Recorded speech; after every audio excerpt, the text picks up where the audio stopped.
Donc, au nom de Solidaire Finistère, on est honoré et ravi d'accueillir Éric Benel. On est honoré et ravi d'accueillir Éric Benel, qui, au-delà d'être porte-parole de notre union syndicale, pour quelques semaines encore, a été à l'origine de la coordination d'un livre autour du procès de France Télécom, avec un peu cette idée de comment garder la mémoire des salariés qui se suicident au travail et à cause du travail.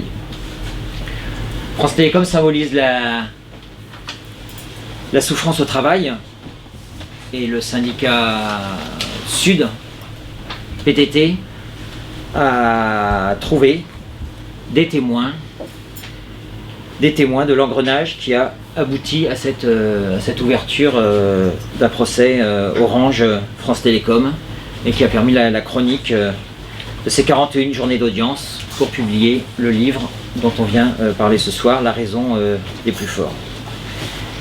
Les chroniqueurs se sont succédés, et donc à l'invitation d'Éric, donc des chercheurs, des artistes, des écrivains, des professionnels de la justice, des spécialistes de la souffrance au travail. Ils sont une cinquantaine à avoir livré leur regard sur ce procès hors norme, accompagné par des illustrations de Claire Robert. Tous ont suivi des débats qui portaient sur la politique et les pratiques managériales de France Télécom Orange, et ont cherché un peu à radiographier le harcèlement de 39 victimes, des personnes identifiées comme victimes par les juges d'instruction, 19 qui ont mis fin à leur jour, 12 autres qui ont tenté de le faire, et 8 qui ont fait une dépression. C'est bien les gens qui ont été identifiés comme victimes par les juges d'instruction. C'est un symbole sur le plan des 22 000 licenciements. Cette phrase restée célèbre du PDG de Didier Lombard en 2009, il faut marquer un point d'arrêt à cette mode du suicide qui, évidemment, choque tout le monde. Le verdict de ce procès historique est tombé le 20 décembre. Harcèlement moral institutionnalisé. Il condamne donc les 3 principaux anciens dirigeants de l'entreprise à 1 an de prison, dont 8 mois avec sursis. La brutalité du changement du management, la brutalité du management de la France Télécom a fait des émules et a gagné l'ensemble du monde du travail, la SNCF, Renault, les hôpitaux. La Poste. Donc voilà, l'idée c'était d'échanger sur la situation de ce procès, et puis de voir un peu ce qu'il en est dans l'état du monde du travail. On aura aussi des témoignages de personnel, de syndicalistes qui ont vécu ça de près. Bon, je vais quand même, avant de parler du procès en tant que tel, raconter de manière brève, je ne vais pas rentrer dans tous les détails. Après, je pense qu'il y a ici des salariés ou ex-salariés de France Télécom qui pourront, dans un deuxième temps, dans le débat, préciser aussi un certain nombre de choses, mais raconter un petit peu ce qui s'est passé à France Télécom et ce qui a conduit à ce procès qu'on peut qualifier de procès historique. Juste une petite précision par rapport à ce que vient de dire Olivier. Les condamnés principaux, Didier Lombard, l'ex-PDG Louis-Pierre Vénès et Olivier Barbereau, ces 2 bras droits, parce qu'en matière de capitalisme, il n'y a pas de bras gauche, il n'y a que des bras droits. Ils ont été condamnés à 1 an de prison ferme, dont 4 mois avec sursis, qui était le maximum de la peine qu'ils pouvaient avoir dans cette affaire. France Télécom, à l'origine, c'était pas une entreprise, c'était un service public. Un service public qui a été pendant des années, et qui est toujours, si on peut dire, même si c'est plus aujourd'hui un service public, si maintenant la société ne s'appelle plus France Télécom mais s'appelle Orange, c'est une entreprise qui a toujours été une entreprise extrêmement, un service public qui a été extrêmement moderne. C'est le service public qui, dans les années 70, a été en capacité d'installer le téléphone chez tout le monde de manière extrêmement rapide. C'est l'entreprise qui au début des années 80 a été capable d'inventer et de diffuser largement le Minitel, qui était quelque chose d'extrêmement moderne. Alors je ne sais pas si tout le monde a connu ici le Minitel, parce que c'est quelque chose qui est disparu maintenant depuis déjà quelques années. Mais voilà, c'était une entreprise, et c'est toujours une entreprise qui a été capable d'innover, qui a été capable de proposer des innovations et qui a eu toujours en son sein un nombre important de salariés qui maîtrisaient la technique, qui étaient capables d'évoluer, qui étaient capables de proposer des nouvelles techniques et vraiment une entreprise extrêmement dynamique. En 1990, c'est déjà vieux, c'est il y a près de 30 ans, sous un gouvernement dit de gauche, je crois, il y a eu un premier accroc à la situation de France Télécom. C'est le transfert de France Télécom qui devient en 1990 un établissement de droit public. À l'époque, je crois que le Premier ministre il s'appelait Michel Rocard, si je ne m'abuse. Il y a des promesses en disant voilà, on va transformer et moderniser, parce que c'est souvent comme ça, c'est pour moderniser, on va transformer et moderniser France Télécom, mais rassurez-vous, ça restera toujours un service public, l'État restera toujours à 100% actionnaire de France Télécom. Vraiment, rassurez-vous, ne vous inquiétez pas. Ça, c'est en 1990. 7 ans plus tard, en 1997, les belles promesses, comme souvent, elles s'envolent. Et c'est l'ouverture du capital. Alors, on appelle ça ouverture du capital, mais le vrai mot, c'est privatisation.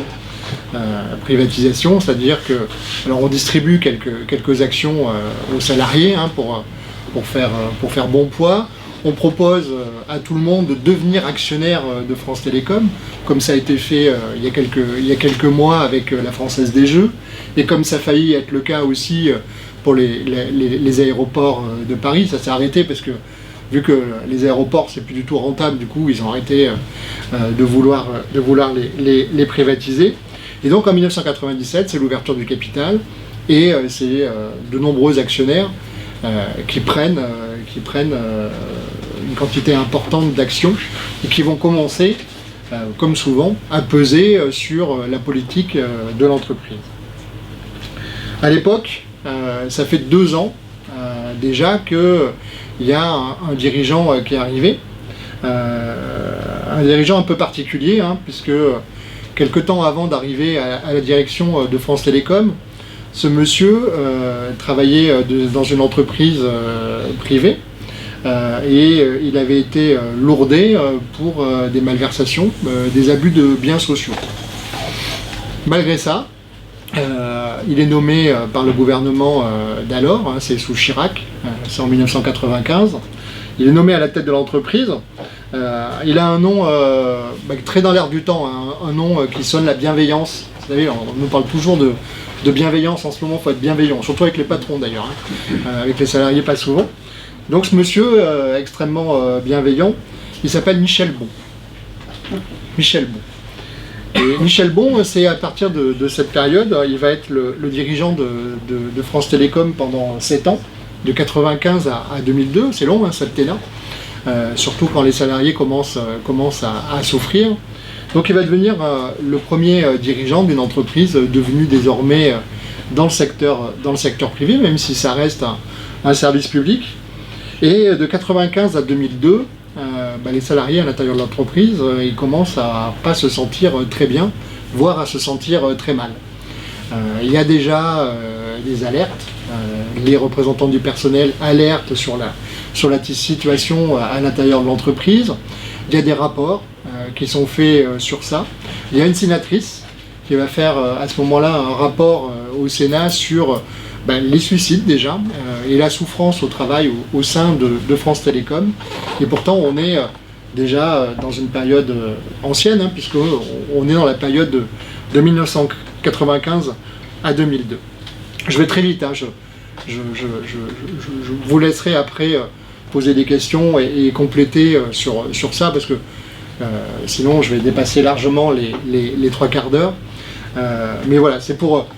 parce que je pense qu'il est important de dresser un petit peu l'histoire, notamment par rapport au fait qu'il y a eu un procès, historique, mais sans doute que dans ce procès, tous les coupables n'étaient pas sur les fauteuils pour être jugés. Et sans doute que Michel Bon, lui aussi, aurait dû être sur les bancs des accusés. Malheureusement, il n'y était pas.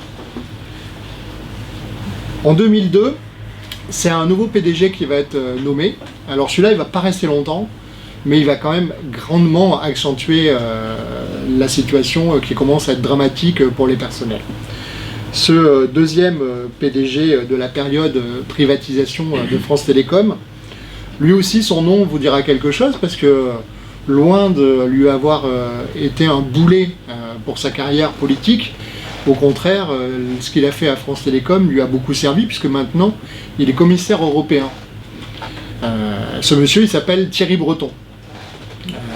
Thierry Breton, de 2002 à 2005, il va continuer et accentuer la situation grave de souffrance au travail des salariés de France Télécom, accentuer la pression, et c'est lui qui va faire venir à la direction de l'entreprise nos 3 personnages principaux de l'histoire du procès. C'est lui qui va faire monter à la direction de l'entreprise Didier Lambard, qui deviendra PDG après le départ de Thierry Breton, Olivier Barbereau, qui va devenir le DRH en chef, celui qui va manager les ressources humaines et surtout les broyer. Et puis un troisième personnage qui, lui, va arriver avec une étiquette de cost killer, les chasseurs de coups, ceux qui vont toucher jusqu'à l'os et racler jusqu'à l'os pour qu'il y ait le moins de dépenses possible, Louis-Pierre Vénès. Les trois principaux protagonistes du procès qui a eu lieu en 2019. En 2005, Thierry Breton s'en va. Il est appelé à de hautes fonctions ministérielles, puisqu'il va devenir ministre de l'économie, sous Nicolas Sarkozy. Il arrive du coup à la tête de l'entreprise et devient PDG, comme je le disais, Didier Lambard, accompagné donc de Louis-Pierre Vénès et Olivier Barbereau. Et en 2006, ces trois personnes mettent en place un plan, un double plan, avec comme une pièce de monnaie, la face pile et la face, comment on appelle déjà l'autre ? Oui, la face, oui, en fait. C'était tellement évident. C'est pour ça que je me disais, merde, mais... Et ils vont mettre en place les plans ACT et NEXT. Je laisserai tout à l'heure expliquer ces acronymes et le contenu de ces plans. Mais toujours est-il que ces plans, ils ont un objectif très précis. C'est un plan de 3 ans, de 2006 à 2009. À l'époque, France Télécom, c'est 130 000 salariés. Je ne sais pas combien aujourd'hui Brest a d'habitants. Ça ne doit pas être loin de 140 000. Ils mettent en place un plan pour ces 130 000 salariés avec l'objectif de virer, de foutre dehors 22 000 salariés entre 2006 et 2009. Imaginez que le nouveau maire de Brest décide, là, sur les 3 prochaines années, de foutre dehors de la ville de Brest 22 000 personnes. C'est pour donner une image un peu concrète de ce qui s'est passé au sein de l'entreprise et la violence que ça peut avoir de vouloir virer à peu près 20% des salariés d'une entreprise en l'espace de 3 ans. Tout ça sans mettre en place ce qu'on appelle maintenant, avec un nom qui est à vomir, les plans sociaux, qui n'ont jamais rien de sociaux, et en tout cas sans aucune mesure d'accompagnement. Ces plans ACT et NEXT, ils sont présentés par la direction de l'entreprise comme des plans nécessaires par rapport à la concurrence dans laquelle est rentrée France Télécom, mais aussi parce que Michel Bon et Thierry Breton ont laissé des dettes énormes à l'entreprise, et donc face à ces dettes, il n'y a pas d'autre solution que de virer un nombre important de salariés pour pouvoir survivre. On peut être étonné que dans cette même période de 2006 à 2009, la même entreprise qui a des dettes, qui est obligée à cause de ses dettes de virer 22 000 salariés, ait versé, sur la même période, sur les 3 ans, 13,7 milliards de dividendes. 13,7 milliards de dividendes. 22 000 salariés dehors, 13,7 milliards de dividendes. Quand on met ça sur la même ligne en grand et qu'on l'affiche, on comprend à peu près les raisons qui ont poussé à ces plans Act et Next et tout ce qui a été le moteur de cette affaire. Il ne s'agissait pas de faire de France Télécom Orange une entreprise moderne, de faire une entreprise qui soit au service de ses clients ou de ses usagers, si on préférait utiliser le terme usager. Il ne s'agissait pas non plus d'essayer de faire que cette entreprise fonctionne mieux. Il s'agissait juste qu'elle soit encore plus rentable, non pas pour les salariés, non pas pour mieux les payer, mais pour uniquement verser des dividendes beaucoup plus importants. Une des difficultés de la direction de France Télécom à l'époque, c'est que sur ces 120 000 salariés, il y en a une grande partie qui sont encore des fonctionnaires de droit public, et que donc pour les faire partir, c'est pas si simple.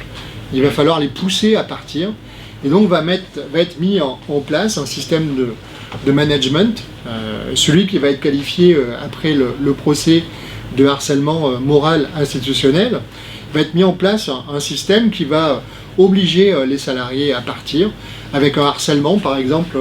Le harcèlement, ça pourra consister à tous les jours que leur RH de proximité, alors c'est leur chef de proximité, leur N+1 ou leur N+2, leur envoie des offres d'emploi pour partir dans la territoriale, pour partir au ministère des Finances, pour monter leur propre entreprise, devenir pizzaiolo, ou restaurateur, ou libraire, ou je ne sais quoi, ou devenir encore pire, sous-traitant de l'entreprise France Télécom, de monter une entreprise de sous-traitance qui va travailler pour France Télécom, mais en tout cas les pousser vers la sortie et les harceler jusqu'à ce qu'ils partent.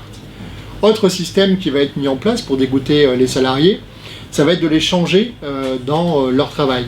On va demander à des lignards, ceux qui s'occupaient de tirer les lignes, d'installer le téléphone, d'être des techniciens hyper compétents et hyper maîtrisant leur métier, de devenir soit des opérateurs sur des centres d'appel, mais sans latitude, avec des scripts, leur disant exactement ce qu'ils doivent dire et ce qu'ils doivent faire, sans leur laisser la moindre latitude, de devenir aussi des commerciaux à l'intérieur des boutiques France Télécom pour essayer de vendre un maximum de produits, sans là non plus pouvoir mettre en œuvre les compétences et leur connaissance des outils. Ça surtout, il faut pas. Il faut surtout qu'ils vendent et surtout qu'ils ne soient pas à répondre aux usagers, aux clients. Du coup, il y a une souffrance énorme au sein de l'entreprise, qui avait déjà commencé auparavant, et que les syndicats au sein de l'entreprise commencent à dénoncer, et commencent à contester, et cherchent à trouver les moyens de faire connaître en dehors de cette entreprise, parce que souvent, comme c'est le cas au sein des entreprises, c'est difficile de faire savoir en dehors ce qui s'y passe. La fédération Sud-PTT, en 2008, a une idée. Elle se dit, on va mettre en place un outil qui va nous permettre d'objectiver ce qui se passe à l'intérieur de l'entreprise et de le faire connaître. Et donc, ils vont proposer à l'ensemble des organisations syndicales de France Télécom de participer à la création de ce qui va s'appeler l'Observatoire du stress et des mobilités forcées. Parce que oui, il y a du stress, et oui, il y a des mobilités forcées, et donc il s'agit de les objectiver. Il y a un syndicat seulement qui va accepter de participer à cette aventure, c'est la CGC. Et donc ils vont mettre en place cet observatoire en réunissant à la fois des organisations syndicales. Là pour l'instant il n'y a rien d'extrêmement novateur, si ce n'est peut-être le mariage un peu anachronique entre un syndicat lutte féroce comme Sud et puis la CGC qui a une réputation moins de lutte. Mais déjà c'est pour le coup quelque chose de particulier.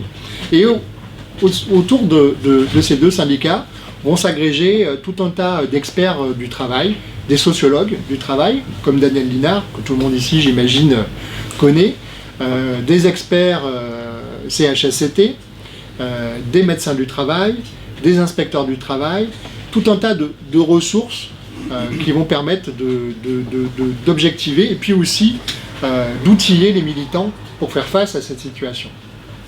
L'Observatoire, il est créé en juin 2008 et il va commencer à ce moment-là à mettre en place les assises de l'Observatoire du stress et des mobilités forcées, alors, assises qui auront souvent lieu en région parisienne, qui vont permettre de réunir plusieurs centaines de militants syndicaux de l'entreprise, de la CGC ou de Sud, mais aussi d'autres qui vont venir y participer, des militants en CHSCT, des élus d'EP, des élus au comité d'établissement, et puis des militants de terrain.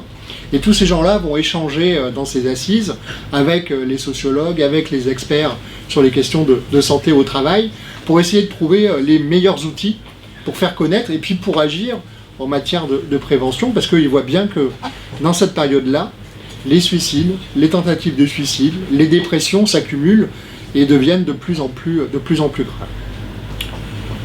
De ce fait, l'Observatoire va passer un cran au-dessus et va commencer à essayer de publiciser et de médiatiser les suicides et les tentatives de suicide qui ont lieu au sein de France Télécom.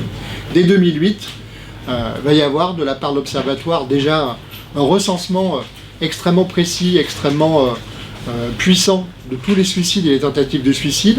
À chaque fois, ils sont documentés par le travail de terrain qui est fait par les équipes syndicales, pour montrer à quel point ces suicides et ces tentatives de suicide sont directement liés aux conditions de travail au sein de l'entreprise.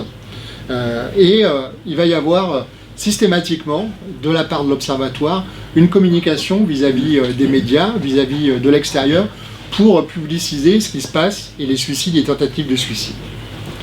Alors, au début, c'est à bas bruit, et c'est un peu les journaux dits de gauche et les journalistes dits militants, comme si un journaliste pouvait être un militant, qui vont commencer à s'intéresser à ce qui se passe au sein de France Télécom. Ce qui va conduire par exemple à un livre comme Orange Stressé, le livre qui a été fait par le journaliste Yvan Duroy, qui va permettre de vraiment objectiver et montrer ce qui se passe au sein de l'entreprise.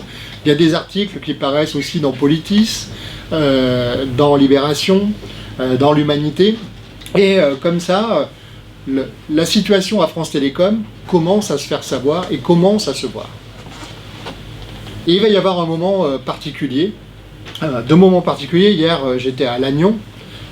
J'imagine que vous vous souvenez sans doute de la phrase de Didier Lombard lorsqu'il avait visité le centre de Lannion en disant que les salariés ne devaient plus aller faire la pêche au moule et qu'ils devaient travailler, comme si les salariés de Lannion ne travaillaient pas. Ça, c'est en juin, je crois, juin 2009, qu'il a cette formule qui provoque déjà une réaction forte des salariés sur le site et qui accentue le regard médiatique sur la situation au sein de France Télécom.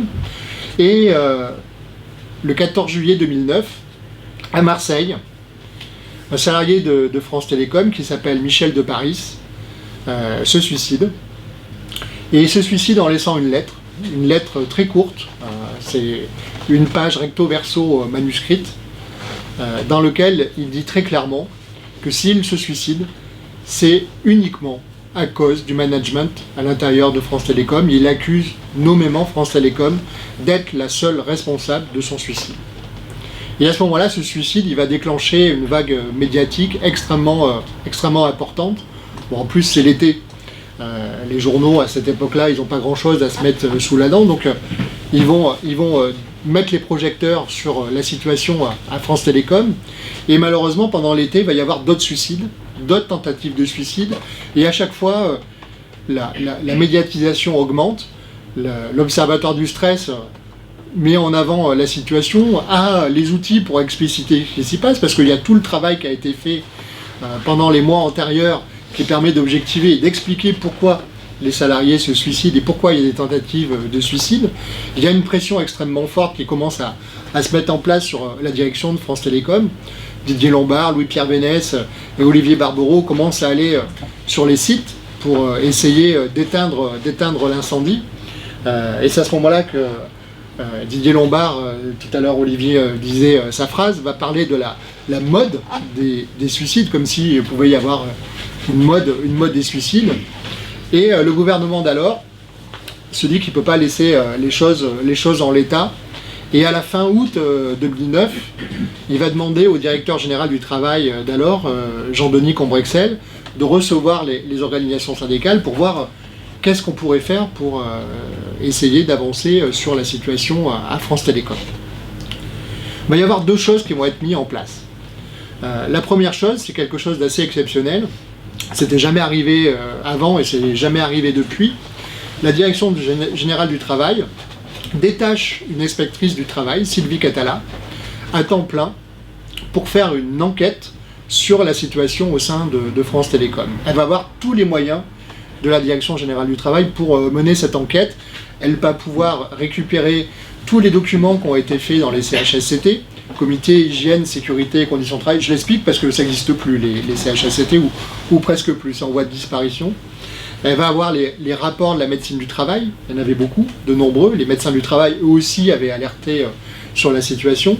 Les expertises CHSCT, les rapports qui ont été faits par de nombreuses inspectrices du travail et inspecteurs du travail, parce qu'eux aussi voyaient ce qui se passe au sein de l'entreprise. Donc il y a ce rapport qui va arriver quelques mois plus tard. Elle va travailler pendant plusieurs mois avant de pouvoir le rendre. Et à l'intérieur de l'entreprise, va y avoir du mouvement. Le premier mouvement, c'est en général quand il y a une crise comme ça, il faut un lampiste, et un lampiste si possible quand la crise est importante de haut niveau. Donc on va pousser vers la sortie un des trois larrons. Ça va être Louis-Pierre Vénès parce que c'est le seul qui n'était pas originaire de France Télécom depuis le début. Et on va mettre à sa place, pour devenir bientôt le PDG de France Télécom, Orange, et il y est toujours d'ailleurs, quelqu'un qui vient, c'est un hasard, qui va venir du cabinet de la ministre de l'économie d'alors, Christine Lagarde,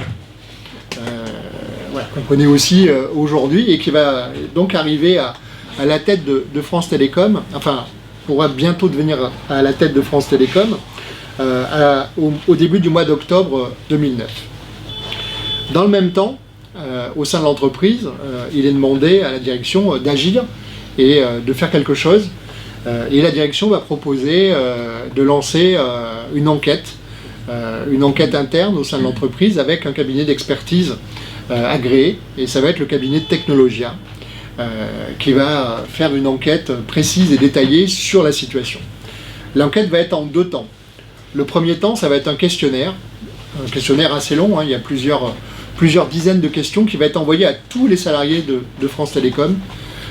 Et en l'espace d'à peine quelques jours, des dizaines de milliers de salariés de France Télécom répondent tout de suite à l'enquête. Ils ont vraiment besoin de s'exprimer sur la situation de l'entreprise.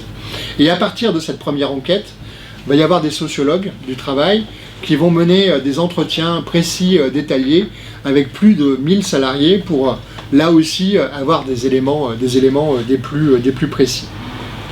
Au mois de décembre, on commence à avoir une vision assez précise et du rapport Catala et du futur rapport de Technologia, puisqu'il va commencer un pré-rapport. Et les choses sont claires. La responsabilité de l'entreprise et de ses dirigeants sont aussi très claires. Il y a bien eu des techniques de management extrêmement nocives qui sont à l'origine de ces suicides, de ces tentatives de suicide et de ces dépressions et de la souffrance au travail généralisée au sein de l'entreprise. Du coup, la Fédération Sud-PTT, en décembre 2009, décide de porter plainte. Et elle va porter plainte sur trois axes. Le premier, c'est la mise en danger de la vie d'autrui. Le deuxième, c'est harcèlement moral institutionnel. Et le troisième, c'est homicide involontaire. La plainte initiale de Sud-PTT, c'est sur ces trois incriminations. Quelque temps après, le rapport de Sylvie Catala est remis. Elle fait une dénonciation au procureur de la République en vertu de l'article 40. Et dans sa dénonciation, elle retient, elle aussi, ces trois incriminations. Du coup, le procureur de la République, au vu de la plainte de Sud-PTT et du rapport de Sylvie Catala, ouvre une enquête et confie l'instruction à 2 juges d'instruction qui vont, pendant 4 ans, instruire ces 3 incriminations en faisant des perquisitions, en faisant des saisies chez les principaux dirigeants de l'entreprise, leurs ordinateurs, leurs affaires personnelles. Ils vont aller aussi à leur domicile, ils vont aller dans leur bureau, ils vont les auditionner plusieurs fois. Et au bout de l'instruction, ils vont retenir malheureusement une seule qualification. La qualification de mise en danger de la vie d'autrui va être écartée, et la qualification d'homicide involontaire aussi. Seule l'incrimination d'harcèlement moral institutionnel va être reprise dans l'ordonnance de renvoi devant le tribunal correctionnel à l'encontre de France Télécom et de ses 3 principaux dirigeants, le PDG, Didier Lombard, et ses 2 bras droits, Louis-Pierre Vénès et Olivier Barbereau. Bien évidemment, comme souvent dans ces cas-là, là on est 4 ans après 2009, le procès a commencé en mai 2019. Mais évidemment, dans ces cas-là, ces chefs d'entreprise, ces grands patrons, ils ont les moyens de se payer des avocats, surtout qu'en plus les avocats, c'est pas eux qui les payent, c'est France Télécom Orange. Et donc du coup, ils vont utiliser tous les moyens dilatoires à leur portée pour essayer de faire annuler ces mineurs examens, pour essayer de faire annuler ces ordonnances. Et donc il va y avoir tout un tas de procédures qui vont être lancées pour essayer de faire annuler la procédure et pour essayer de s'en sortir. Bien heureusement, toutes ces manœuvres, elles échouent.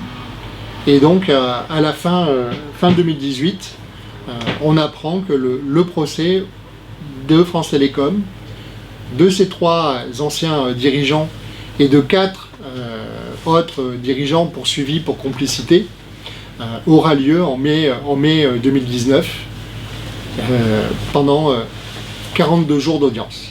C'est-à-dire que les audiences elles commenceront le 6 mai 2019 et elles se termineront le 11 juillet 2019. Donc un procès extrêmement long, extrêmement périlleux aussi. Parce que évidemment, côté syndical, côté partie civile, on est heureux que ce procès ait lieu, mais on a peur que, évidemment, il n'aboutisse pas, qu'il n'y ait pas de condamnation, que tout ce qui a été construit pendant toutes ces années s'écroule, parce qu'on sait bien qu'on a toujours affaire à une justice de classe. Et donc, évidemment, il y a de l'inquiétude. Deuxième élément, à Solidaire, on se dit, ce procès, il ne faut pas qu'il reste à bas bruit, il ne faut pas qu'il reste inconnu, il faut qu'on puisse relater, dire ce qui va se jouer, ce qui va se passer à chacune de ces audiences. Et on regarde notre capacité à écrire, on regarde notre acte, on regarde nos comptes rendus de différentes réunions, et on se dit, si on fait ça pendant 42 jours, on n'est pas persuadé de toucher notre public.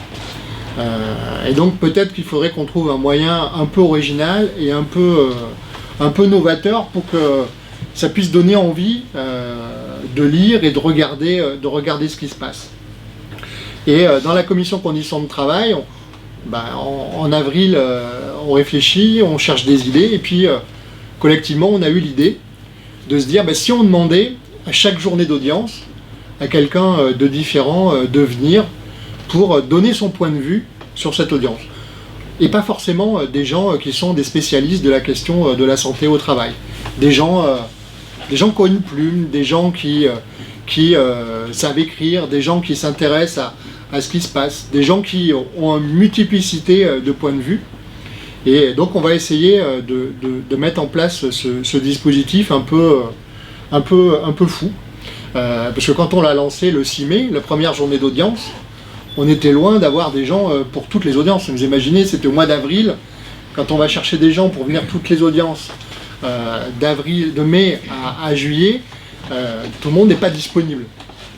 Mais malgré ça, on réussit au fil du temps à faire venir des sociologues du travail, ça c'est plus facile, on les connaissait déjà, des écrivains et des écrivaines, Leslie Kaplan, Nathalie Quintane, des écrivains et des écrivaines de polar comme Dominique Manouty ou Serge Croix-Dupagny ou Marin Ledin, écrivain de polar qui est un ancien de France Télécom, qui est parti, des auteurs de théâtre, des poètes, comme celui qui a écrit la phrase qui est en dessous, des metteurs en scène de cinéma, comme Stéphane Brisé, des actrices et des acteurs, comme Xavier Mathieu, des philosophes, des médecins du travail, des historiens, des avocats, des metteurs en scène de théâtre, des chanteurs de rap, des producteurs de musique. Enfin voilà, on essaye d'agréger tout un tas de gens, et avec un challenge très simple pour eux.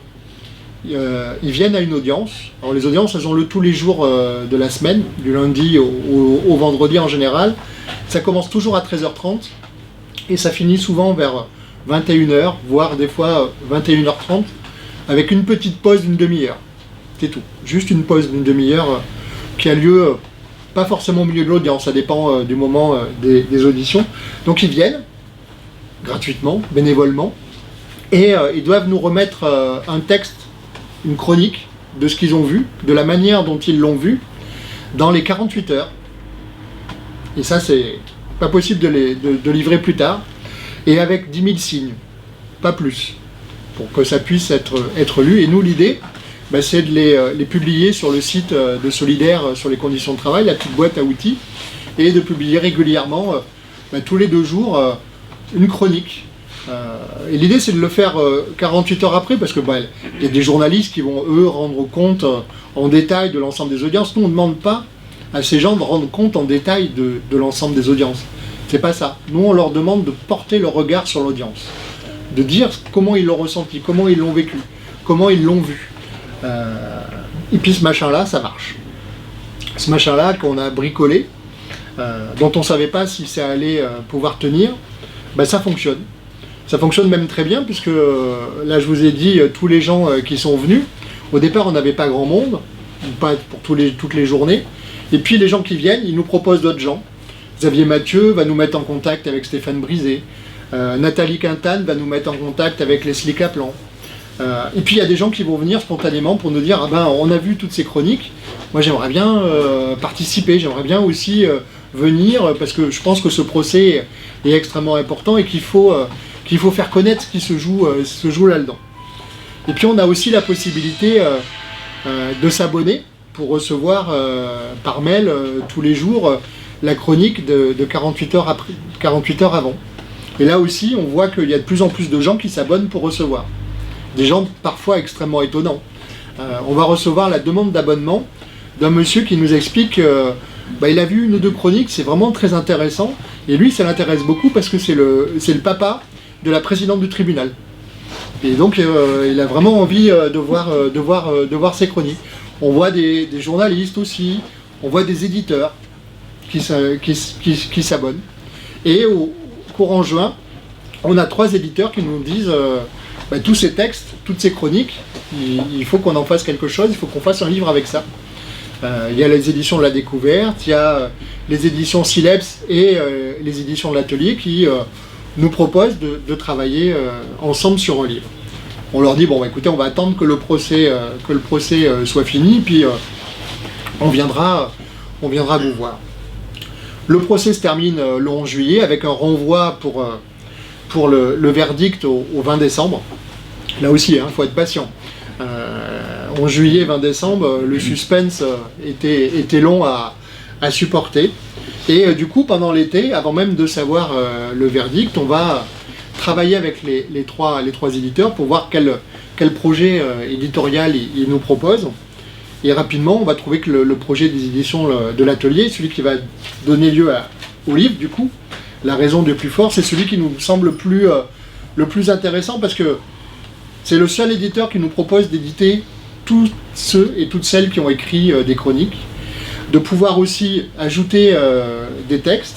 Tout à l'heure, je vous ai donné un petit peu brièvement l'histoire de France Télécom, mais dans le livre, Patrick Ackerman, qui était l'animateur au sein de Sud PTT, de tout ce qui a été fait, il a été beaucoup plus précis, il a raconté un petit peu ce qui s'est passé, les privatisations, les différentes actions qui ont eu lieu au sein de France Télécom et qui ont conduit à cette souffrance au travail. On va demander aussi un texte à nos avocats, Jean-Paul Tessonnière et Sylvie Topalov, qui arrivera en conclusion, et là on va attendre le verdict pour avoir leur texte. donner aussi une chronologie du procès, puis une chronologie de ce qui s'est passé à l'époque de France Télécom. Et donc voilà, on part sur ça. On part sur ça, mais c'est bien joli de vouloir faire un livre avec toutes les chroniques, encore faut-il que tous les auteurs soient d'accord. Il y en a quand même plus de 50. Et bon, il y en a quelques-uns, c'est pas n'importe qui, est-ce qu'ils vont être d'accord pour être publiés? Donc on leur écrit, à tous et à toutes, et là on est stupéfait parce qu'en moins de 48 heures, alors qu'on est en août, ils donnent toutes et tous leur accord pour être publiés dans ce bouquin, et ils sont même particulièrement enthousiastes. Donc on commence à bosser, après il revient une deuxième question. 50 auteurs, plus Solidaire, plus Sud PTT, qu'est-ce qu'on fait avec les droits d'auteur? Comment on fait? Et là, avec l'éditeur, on dit, la logique, ça serait que tous les droits d'auteur, on les reverse à des associations de défense des victimes du travail. Ça nous semble une évidence. Là aussi, il faut que les auteurs soient d'accord, parce qu'ils ont besoin aussi de vivre, ces gens-là. Et là aussi, ils sont enthousiastes. Ils nous donnent, eux aussi, tout de suite leur accord. Et donc, pendant le mois de novembre et le mois de décembre et le mois de janvier, après les journées de manif contre le projet de loi retraite, on travaille avec les auteurs les textes, on retravaille les textes, on essaye de redonner une cohérence globale à tout ça, parce que, évidemment, toutes ces chroniques, elles avaient été écrites de manière très rapide. Les gens qui avaient écrit les chroniques n'avaient pas lu forcément les chroniques des jours précédents, donc il y avait des redites, il y avait des redondances, etc. Donc il fallait essayer de retravailler avec eux, et qu'ils soient d'accord aussi pour qu'on fasse des coupes, parce que ils ont aussi leurs envies à eux, donc il fallait aussi respecter. Et on a ce travail-là pendant tout l'hiver, qui nous permet d'arriver à envoyer le livre chez l'imprimeur au mois de février, avec l'idée qu'il puisse sortir pour l'anniversaire du début du procès.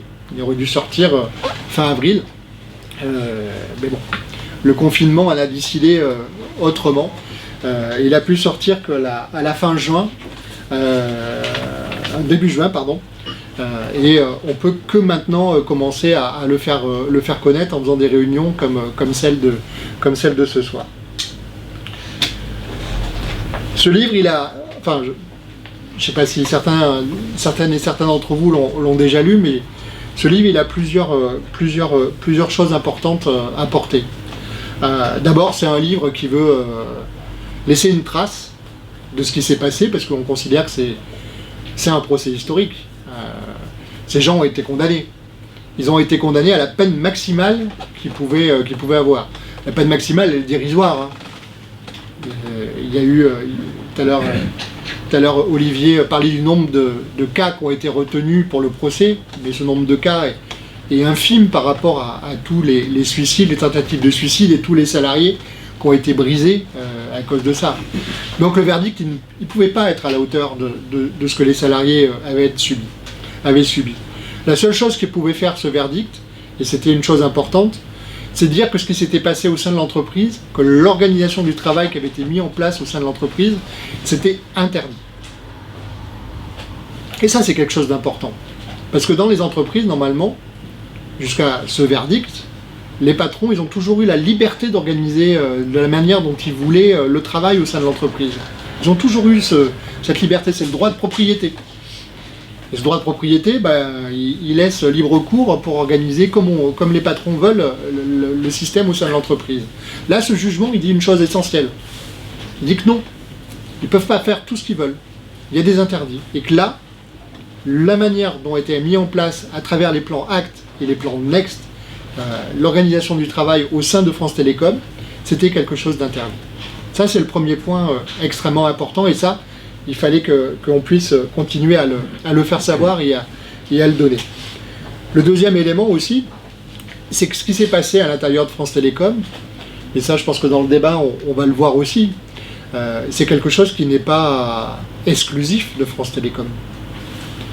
Ce qui s'est passé à France Télécom, comme le disait tout à l'heure Olivier, ça se passe aujourd'hui à la Poste, ça se passe aujourd'hui à la SNCF, ça se passe aujourd'hui à l'hôpital, ça se passe aujourd'hui à l'Éducation nationale. On est quelques jours après le premier anniversaire du suicide de Christine Renon, une directrice d'école de Pantin dans le 93, qui elle aussi a laissé des lettres qui accusent directement l'éducation nationale d'être à l'origine de son suicide. Donc on a un paysage dans lequel... Tout ça, c'est la fonction publique. Et ceux du privé... Mais j'ai pas fini, camarade. La SNCF, c'est pas de la fonction publique. L'hôpital, c'est pas forcément de la fonction publique. Il y a des hôpitaux privés. Et dans les hôpitaux privés, il y a aussi des suicides. Il n'y a pas d'exclusivité. Il n'y a pas d'exclusivité du tout. Et cette organisation du travail, on la retrouve dans toutes les entreprises. Renault, c'est pas une entreprise publique, c'est une entreprise privée. Thales, c'est pas une entreprise publique, c'est une entreprise privée. Il y a des suicides aussi. On peut multiplier les exemples. Et c'est pas de savoir si c'est le privé ou le public. Ce qui est en cause, ce sont les organisations du travail. Et donc, ce qui était intéressant à travers ce livre aussi, c'est de montrer à tous les salariés qui sont dans ces situations-là et qui souvent se sentent coupables. Parce que quand on se suicide et il y a des tentatives de suicide, c'est parce que les salariés, ils se sentent à partie responsables de ce qu'ils subissent. Parce qu'ils n'arrivent pas à y faire face et qu'ils pensent que c'est parce qu'ils sont faibles, que c'est parce qu'ils ne sont pas capables. Et donc ce livre, il est aussi là pour dire, regardez, vous n'êtes pas coupable, vous êtes dans un système, une organisation qui est responsable de cette situation. Troisième élément important dans ce livre, ce qu'on a voulu faire aussi, c'est à travers les différentes écritures qui ont été dans ce livre, c'est montrer l'universalité de ce procès. C'est pas un procès juste d'une entreprise importante du CAC 40 et de ses principaux dirigeants. Ça, c'est important, bien sûr, parce que c'est pas tous les jours qu'une entreprise du CAC 40 et ses principaux dirigeants passent plus de 2 mois assis sur les fauteuils d'un tribunal correctionnel. Bien sûr que c'est pas tous les jours. Mais au-delà de ça, c'est toutes les entreprises qui sont concernées à travers ce procès. Et pas seulement en France. Il y a des documentaires qui sont en train de se faire en Argentine, en Grande-Bretagne, sur le procès France Télécom, parce que en Argentine, en Grande-Bretagne et dans d'autres pays, les salariés vivent exactement la même chose. J'ai eu l'occasion d'aller en Belgique à l'invitation de l'Institut européen de la santé au travail au mois de janvier. Ils racontaient des syndicalistes de l'ensemble des pays européens pour présenter ce qui s'était passé autour du procès. Et là aussi, tous ces syndicalistes disaient « nous aussi on a ça dans nos entreprises, nous aussi on veut s'inspirer de ce que vous avez fait au sein de France Télécom, nous aussi on veut mettre en place des observatoires, nous aussi on veut pouvoir faire condamner nos chefs d'entreprise, parce que ce que vous avez obtenu, cette condamnation de chef d'entreprise sur cette question-là, c'est quelque chose de phénoménal et on veut pouvoir le reproduire. » Et puis aussi cette idée de la langue managériale qui envahit tout l'espace. On la voit d'ailleurs dans la parole de nos gouvernements. Hein. Je ne sais pas si vous avez eu la curiosité d'écouter les ex-ministres qui sont entendus par le Sénat dans la commission d'enquête sur la pandémie du Covid. Mais quand on les entend, que ce soit l'ancienne porte-parole ou l'ancienne ministre de la Santé, on a l'impression d'entendre des DRH, on a l'intention d'entendre des éléments de langage. J'ai l'impression, moi, d'entendre exactement ce que disaient Didier Lombard, Louis-Pierre Vénès ou Olivier Barbereau il y a 1 an à la barre du tribunal. C'est pas de notre faute, les gens comprenaient pas, les gens sont des idiots, il fallait les forcer, il fallait les obliger pour que ça puisse changer. Et c'est toujours ce même discours. Et face à ce discours, on a des fois, nous, du mal à avoir un langage commun pour pouvoir répondre. Et l'idée de ce livre, en multipliant les langages, en multipliant les regards, c'est aussi de donner un langage commun. Parce que si on veut pouvoir s'opposer à ce langage managérial qui dirige le monde aujourd'hui, il faut que nous aussi, on ait la même force d'avoir un langage commun qui soit aussi fort que le leur et plus fort que le leur pour pouvoir renverser la table. Et donc le livre, il est aussi avec cette idée-là. Et puis je vais m'arrêter là, ça fait 46 minutes. Je vais vous laisser la parole.